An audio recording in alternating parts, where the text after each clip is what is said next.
Hello and welcome. I'm Cynthia Miller, and this is my Twisted Tree of Life watercolor video. And this tree that you see here was done a couple years ago. And I'm just going to point out that it is all shaped like a circle. And that sort of gives the idea of the circle of life and the circle template that it sits in, because it is all encompassing yet very expansive. And I love this energy. And so the one I'm going to do is, here's the template here. It is more of a twisted tree. I'm going to go back and look at the other one throughout this painting because we did use it as an example. And you can see that I'm just pointing out the twisted trunks on it. And this also had twisted trunks that seem to go from side to side and back and forth, but not quite as complicated as the template that we're going to do today. But I do love the way that this is an exercise in different shading areas. So there's, if you follow them up, you can sort of imagine that it is one that goes behind, or maybe it's one that is up the front and then it goes behind. And with these different shades, front and back and both sides, you really create an intricate pattern that sort of weaves itself. So I'm just going to show you what I did with my colors. I had this shape of a paper, and I thought, well, I'll just put some samples in there so I can keep track of the names. I sometimes just put my brush in there and away I go, but I like to also tell you the names of the different colors that I'm using. I've got quite a few no-name paints there, but then I've got the template that I made for my palette. So we're going to jump right in here. I'm using the burnt sienna, and I really love this shade. And the thing is that it's all one paint. I don't have to use any other colors, and so it is really a monochromatic piece. And what I'm going to ask you to do is just start painting the different sections separately, because you want each section to stand out. And I'm going to show you how to do that and how to create the illusion that there are some pieces behind and some in front. And that's really the idea to create your artwork, is to create some depth. And we talk about this all the time. And so with watercolor, you always start out with the lightest color. And so I'm just going to ask you to put light colors on separate pieces of the trunk to get you started. And it really doesn't look like much when you get started. It really doesn't look like much when you're halfway through, but it's the part at the end when you start to put the shadows in, you start to really look at what pieces should be highlighted. That's when it really comes together. So just take your time and work through it. That's really all we're doing here. I think the trick is to have the template the way that you want it to look. Sometimes I start things that, maybe the hat is off, or, a branch is off, or the bird's legs are off or something, and I think it's, put too much on there. You want to have a really light first layer there, but I spread it out, so it's okay. But it's just a matter of composition and, watching those little pointers that come up. Now, I would suggest that you start at the bottom. I think that the organization of the light for this particular piece would be dark at the bottom, and some highlights along the top parts of the roots where they sort of come up to the ground level. And then the shading would be underneath the branches where they attach to the tree, and then where the smaller branches attach to the other branches. So I'll just take you through it. This one is one that I want to look like it's going in the back. It's quite dark, and so I'm going to put lots of pigment on it to start, save some time going back and forth. But if you put too much on, then it gets too wet, and you sort of have to play with it. So it's entirely up to you if you want to start shading things in before you put the whole coat of light paint on. You can do the whole thing, or you can do a section. It's entirely up to you.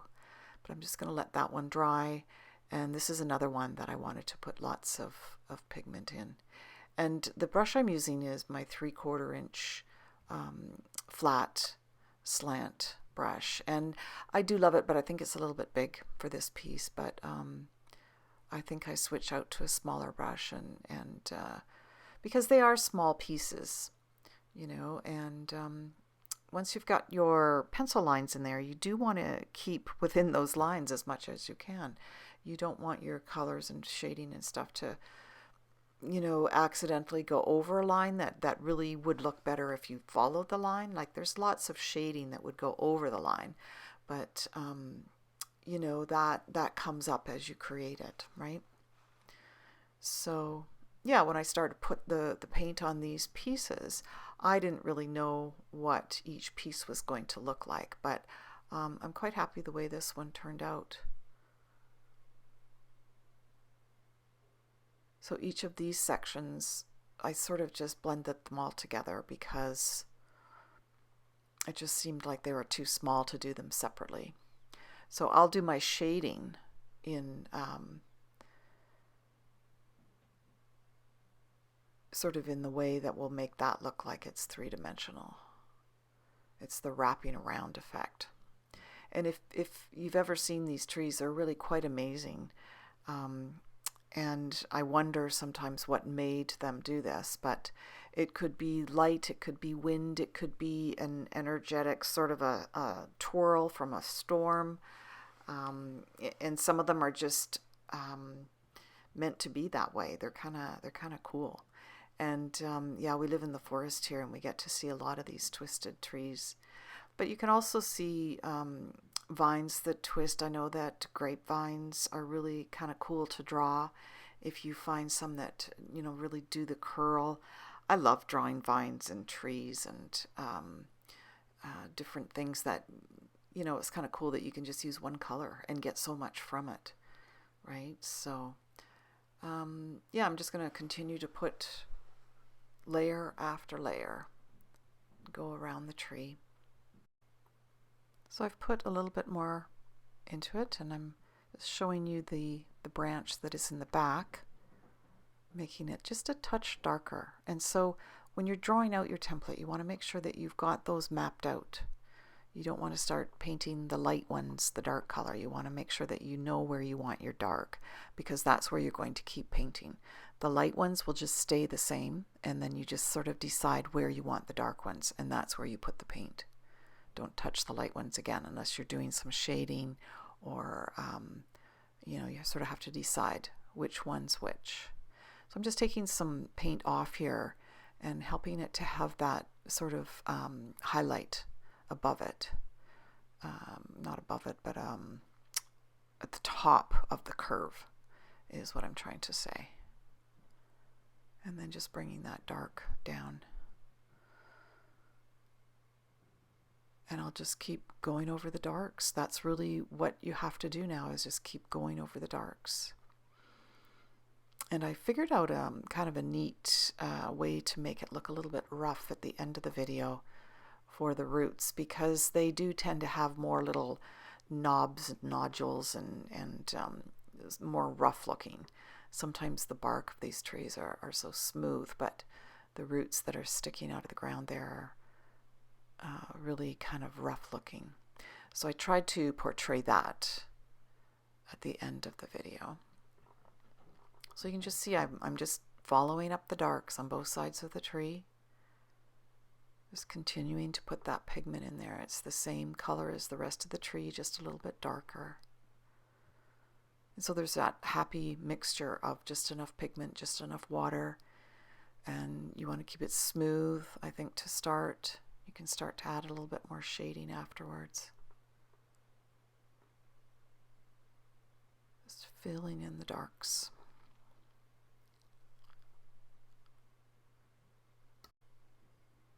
So I'm going to fill this one little spot in down at the bottom. I just think that it makes a big, big difference how it looks now with these darker places around the base of the trunk. It just looks like it goes in a little bit, and just giving a little bit of a highlight in there as well. So the pigment ends up being sort of around the outside and it's just sort of blended on the inside. I like the way that one looks. So you can see where I've added a few more places with darker coating, and this is probably about the 4th or 5th time that I've gone over this area. So it is sort of a gradual work of art that happens, and I think that, you know, is really, as I mentioned, not too much water, just keeping it nice and smooth and building the shading in those darker pieces. In the lighter pieces, you'll draw, you know, you bring more dark into them, and in the darker pieces, you bring more light into them. It's kind of cool. And so that's the exercise, is to play with the different, you know, sort of lightness and the way the light shines on it, and, you know, bringing out the forefront of the tree and let the back really recede. And so just picking out those pieces that's going to make that happen for you. So each part of it, you just keep adding more to it. I'm just going to play with this piece at the front here. And I imagine it to be this beautiful long piece of wood that wraps around, sort of like the shoulders into the underarms of the branches. And sort of fun to keep it moving, I think, through the different phases that it goes, and then stopping when you like the way it looks. If you keep working it, then it just gets to be too much. So I'm putting color in, and I'm drying off my brush and picking color up, and I'm helping it to have a little bit of a highlight there, just where it sort of comes out to the light, and then darker along the seams of it, darker at the base of it. It's almost like it wraps around from the other side. So I'm just going to let that one dry and work on this larger branch at the back a little bit more. It sort of goes into 2 pieces there, and just adding a little bit more. And when you look at the branches, you want to make sure that they meet again at exactly the right spaces. When it goes under the other branch, it has to look like it's flowing from one space to another. And so I think these are not bad, very thin at the bottom, and then just putting also this is a really good place to put dark, is at the bottom of the branch where it curls down, because that's going to be where it's shaded. I'm putting dark where the smaller branch meets up with the bigger branch, because that's going to be a place where it's going to be darker, just naturally, just where those branches meet, basically. So this branch, I started to outline the different sections of it. There's like 4 different sections. Basically just outlining each section with a darker shade, and putting darker shade at the bottom, and then blending that in so that it looks like there is a highlight on the top of the branch, is basically what we're doing there.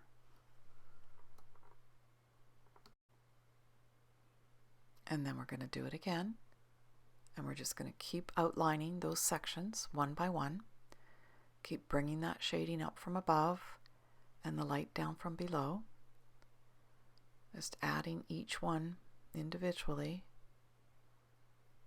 And soon it does take on this 3-dimensional look. And once you have that look, as I mentioned, it just is sort of a call. It's time to leave it alone. So I've done that with the other larger branches, and now I'm moving on to the pieces at the front again. And this one in particular, I'm working on the bottom to make it look like it recedes into the trunk, and leaving the light spaces on top to make it look like it's highlighted. And I'm just working away with the paint, letting it flow. If there's too much, I zap it up with a tissue or put some water on. If it needs more, I add more pigment. So just have fun with it. Just go through each piece and just sort of figure out how can I enhance this. Start at the bottom of the root, let the paint sort of leave behind a bit of a shadow, and then work it into the piece above. Outline it a little bit. You can sort of see how that brings out those pieces. So I've added a lot of shading to the roots, and now I'm going to complete the finer branches at the top of the tree. I'm just going over the larger branches that takes you to the finer ones, and I want it to just flow outwards. And yeah, it's coming together. A little bit of shadow on the branches, and I've just gone over those tiny little branches once, and then I've left them. And that's going to finish up the top of the tree. So now once I have the tree looking the way I want, I'm just going to go over each branch and touch things up and make sure everything is okay to move on to the next step. And I want to do something a little different. I want to put a border around this, and I also want to put a moon in it. I've been thinking that if I could fit a moon in here. So that's the next step. I end up taking my compass and drawing a small circle in the back of the left hand branches, and you can just barely see that. And basically what I'm going to do is paint that a silver gray, and I'm going to use Payne's gray, and just smush it around a little bit and see if I can make it look like a nice little silver moon. And you know, I've seen this in pictures before, so it's certainly not my idea, but it is my design. I did draw the tree, and of course I looked at other pictures to sort of figure out what mine was going to look like. But I'm glad that I'm sort of jumping in and doing my own designs and feeling a little bit more confident these days doing that. As I mentioned earlier, the tree with the flowers were from a couple of years ago, and I can definitely see a difference. So my intention has been to focus on my art, and I'm loving the way that every once in a while I feel that I've really sort of mastered something that I wanted to create. I have a whole lot of like a big pile of artwork that didn't turn out so well, so it's still you know, a big practice, but I do love it, and I do love creating these sort of interesting tree looking pictures. Trees are wonderful. They bring us so much. They bring us shade, they bring us fruit and nuts, and they clean the air, and they keep the forest healthy, and they give us shade, and they're just amazing. When you think about all the different kinds of trees in the world, it is truly amazing what we have at our fingertips. So I'm just going to play around with the moon a little bit and get that looking the way I like, and then we'll take it to the next step, which is creating that border around the circle.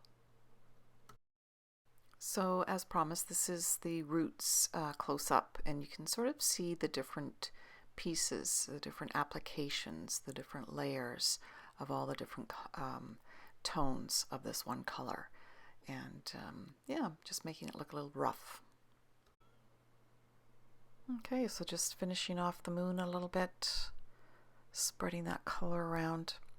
And I've got my black ink pen. This is an archival pen. I believe this is 08.